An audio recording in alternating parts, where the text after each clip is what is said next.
Alright, well, you don't know, it's Warior WMG boss. You see me I say, like I told you before, just call me music. You see me I say, when you want to say road manager, DJ, engineer, we get it done. I'm the pinky and the brain. That's how you hear Charlie say.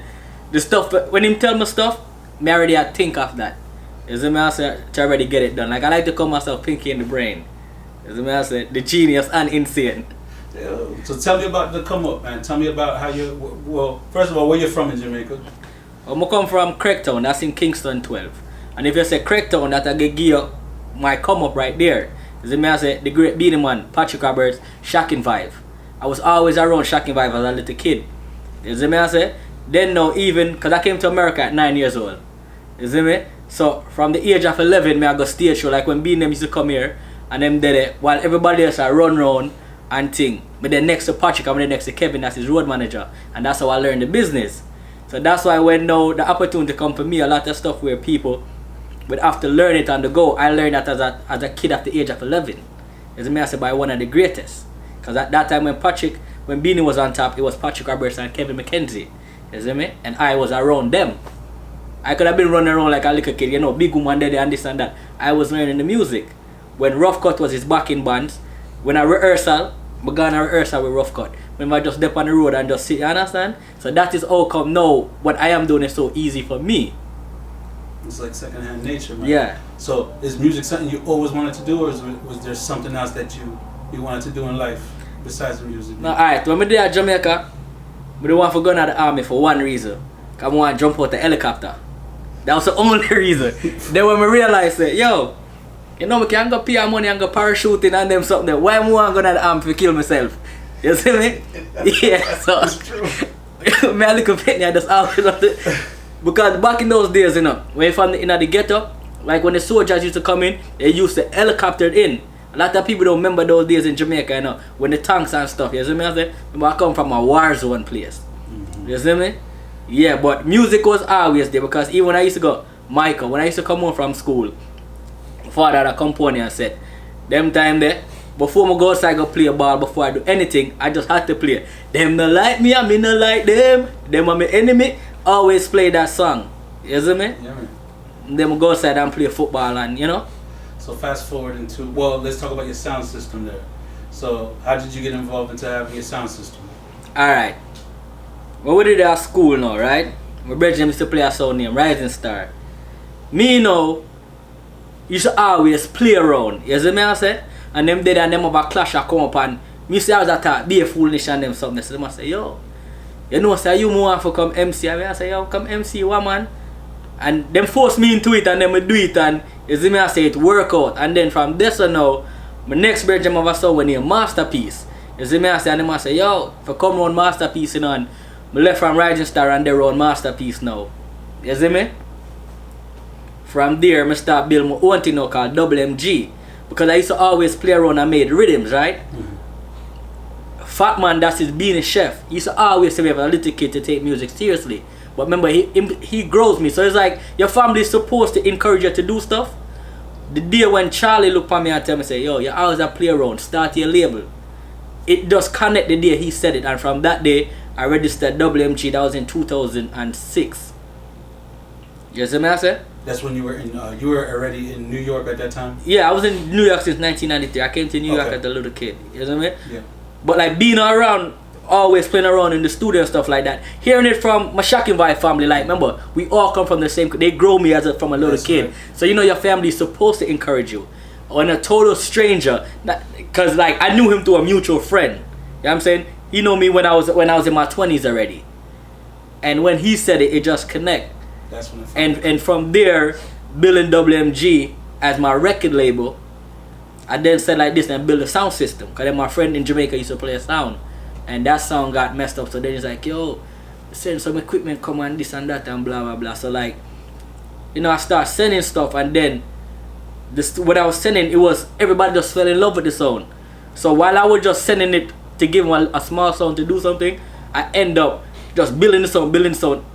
Every other week they on a plane what can't ship to Jamaica for fly go Jamaica. You see me I say? Till the greatest thing was when an elder Sky Juice was passing inside. My mother name is Marie. And him said, Marie boy, the sound you remind me of Stone Love and Stone Lover Bill. That brought a joy to me because, and next if you don't know about Craigtown, that is where Stone Love originated from. Stone Love original headquarter was in Kingston 12, right? So when he tell me that sound remind him of when Stone Love is building, it put a joy to my face. Because everybody knows Stone Love that have the cleanest machine, sound quality wise. And that is what I try to embody in my sound. So what influences you, like as far as you mentioned Stone Brothers and everything, but when you're going through a process of producing a rhythm, is it what kind of inspires you when you're putting work into a rhythm? Well, it all depends on what kind of rhythm you have built. If you want to build like a war rhythm or a girl rhythm, or just me, I say one of the things. And remember, I came to America when I was very young, right? But I'm always in Jamaica, so I bridge the gap between the influence of the stuff that going on in Jamaica, that hardcore production, but also you want that proper clean production, which a lot of time we don't get out of the Jamaican music. You see me, I say? So that's like my like. It all depends on what you want. Where you want a war rhythm, a girl rhythm, so you can't just say what inspires. It's all about what you're doing at that time. Like one of the first, like Charlie did a song for my friend called Piranha. No, if try to know who Piranha is the guy who did produce Sean Paul, did the engineer work on Sean Paul album that went platinum, that was recorded at Shocking Vibe. Piranha never released the song. So when Piranha never released the song, and then Charlie about me now because I'm the one that made the connection. Me just go so and build one rhythm, so that was the inspiration for that rhythm. You see me? Yeah. And that same rhythm is the rhythm that they stole to make formula for Alkaline. You see me? It's called the WMG Gorilla rhythm. You see me? And that's also how come Brahma changed his name to Brahma the Gorilla. It was off of that same rhythm. But it was a song that Charlie did for Piranha. You see me? I say so. It's all about the flavor, what's going on at the moment. Sometimes you're building something from scratch, sometimes you're building something out of necessity. He needed the song to go out, and he was bothering me, and the producer wasn't putting it out, so I'm just building rhythm. Yeah. What are some other type of artists that you might want? Like, you know how some people, as a producer, you hear something, and sometimes you make a beat, and you have a certain artist in mind, like this one would go good with this person. Is there anyone out there that you made a rhythm for that you would love to see get on one of your rhythms that haven't gotten on your rhythm? Oh, well, we make about 25 rhythm when we say it would have fit Rihanna, but it just you see me, I say, like, you know, we talk about the intro rhythm, that's the master right there, Triton. You see me, I say, like, you know. How did you prepare to be a producer to get into it? Let me tell you, I was around Shocking Vibe, right? So like when Patrick built the big studio uptown now, right? I'm that little kid that if I have two or something, I would take one apart and then I'll put it back together, so I'll tell you how it work. I don't read books to learn stuff like that. So say Triton was here doing something, when Triton leave, I go and I touch it. And then I say, oh, that make the sound there. And then also when he come back in, I would pick his brain. That means same thing, like even last time, like I remember I made this rhythm, this one drop rhythm. And Rough Cut, the baddest dancehall band, was like, yo, it bad. But then bass, it was like such and such. And then someone said, bass, wait him, because remember, he's the bass player. Because the rhythm needed a more drive with the bass line. And then after bass, then I went back in and I worked on it. You see me? And then Nigel Starfish, a bad keyboard player, they was there doing some work. And I just look and I observe. I'm very observant. You see me? I said, I have photographic memory. So if I see something and I want to remember it, I can remember it. Or it's easy for something to trigger back the memory.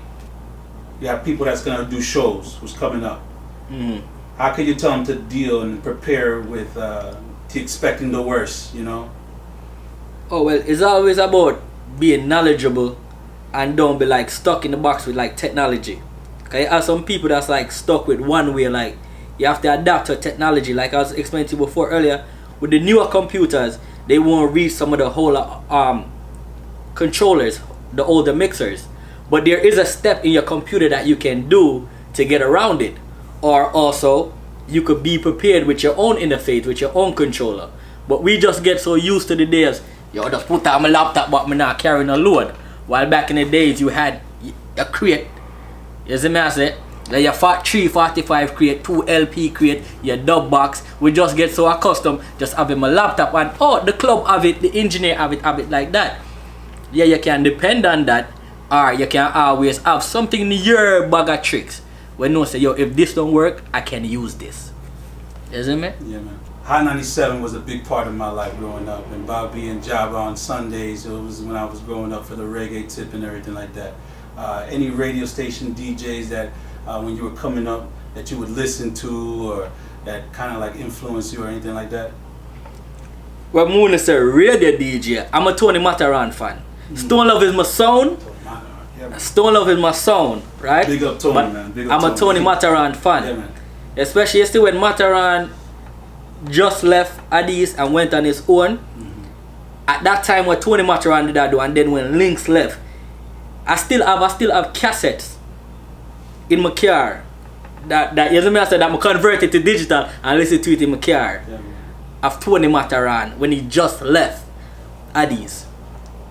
You see me? Yeah. Even the dance were called Ras. You see me? I said one of the baddest Ras. I remember we shared that, but the CD was a blue CD. I still have that CD to this day. As one of the wickedest dance I hear Firelinks play. But Mataran is who me used to look up to. And still do. As far as music influences, you mentioned Tony. What other music influences played a role with you? Like artist-wise or anything? Oh, well, I'm tell you something. I grew up around Beanie Man. You see me? I said, so you gotta remember at that time when Shocking Vibe, almost all of the hit artists them was a Shocking Vibe. Frisco Kid, Lady Saw. You see me? I said, all of them was there. Then you come out now, you have the Baby Sham. I am a big Baby Sham fan. Because to me, Baby Sham split the gap the most. Him take the speech and his intros and his shows from Bounty and the dancing from Beanie. You see me? I said, Ghost and Culture, alright. Shocking Vibe used to have a thing we call Ghetto Splash that no longer keep in Craigtown. It keep over Waterhouse now. But 1988, that was the same year as Gilbert was the first Ghetto Splash. I was 4 years old. Ghetto Splash 1990 when I was 6. A lot of people don't know Ghost and Culture used to be a group. I was the one who introduced them on stage. Wow. 1991, 92 when R. Kelly get buckled a Sting. When he used to keep a National Stadium. They said here when Chris Cross they come and Chris Cross they make it jump. They used to be kiddies thing. I was the one who bring out Ghost and Culture up on stage. Cause them they tell so we are around the machine Shocking Vibe. You see me I say? As far as family goes, right? Mm-hmm. How do you balance the family life with your producing and everything? Alright. Me always tell people this, like I said, one bag of girl is tell me say I have my baby. I never made a girl. I had my first child when I was 3, my one and only son when I was 30 years old. Right? Because at the back in the days, between music, playing sports. We used to play football, basketball, baseball. One time in school I used to play 3 sports. I'm never home. That's where I get the Energizer Bunny nickname from. People wonder like when me sleep, even though they wonder when me sleep. You see me I say? So I never wanted to be, I know where it is, like I said, I grew up around musicians where you're not there for your kids. And sometimes how hard it is, even like now with my son, and when we leave, it's FaceTime. See, we have technology. Back then we didn't have all of those stuff. So it makes it a little bit easier now. You see me? Is there anything that shocked you, anything that happened on the road that you can share with us, man? That you're allowed to share with us? Alright, Bermuda, come can say that. And me own the island there. You see me I say? But this is when me know I own the island there. Like my friends, I always just tell me, say, yo, are you the king of Bermuda? You know? The girl them just love me. Can you say I'm going to Bermuda? Because like I'm the type of person, I don't stay in the hotel. I'm going to ride up and down, I get my scooter.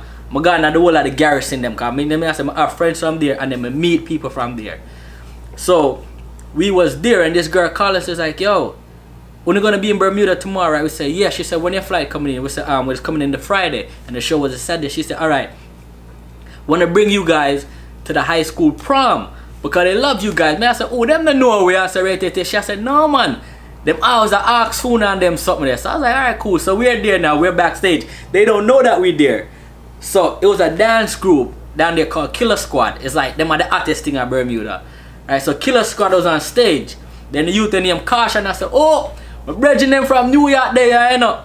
You see me? I said, yo, Warior. And when I went out there, it was like pandemonium. You couldn't tell me, say, I mean Michael Jackson. You see me? I said, yeah. So that was like one of the coolest things. Like, you see me? I said, what kind of legacy you want to leave behind, man? You leave behind? Well, everybody want to leave a legacy of something that you can be remembered for.